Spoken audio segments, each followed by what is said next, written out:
नमस्कार दोस्तों, आप सब देख रहे हैं टॉप या न्यूज चैनल में आपके साथ आपका भाई संजीव कुमार शुक्ला। साथियों ये देखिए साथियों, भोजपुरी के सुपरस्टार दबंग स्टार खेसारी लाल यादव जी राइटर अखिलेश कश्यप जी का एक बवाल रील। जी हाँ साथियों, क्या आपने इस रील को देखा है? नहीं देखा है तो चलिए मैं दिखाता हूँ। यारवा समोसा के चोखा हो और भातरा सलाई के खोखा हो। यह गाना विवादित है, लेकिन आज देखिए खेसारी लाल यादव, आप लोग इंतजार कर रहे थे कि कब खेसारी लाल यादव इस गाने पर रील बनाएंगे, और देखिए कितना बवाल तरीके से रील बनाया है। अखिलेश कश्यप को नोच कर खा जाएंगे लगता है।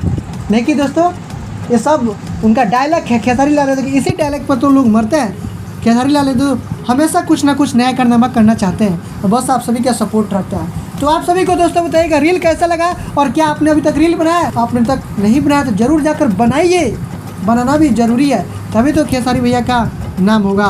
तो चलिए साथियों, फिर से मिलते हैं एक नए लेटेस्ट अपडेट के साथ। तब तक के लिए take care, bye bye, love you all.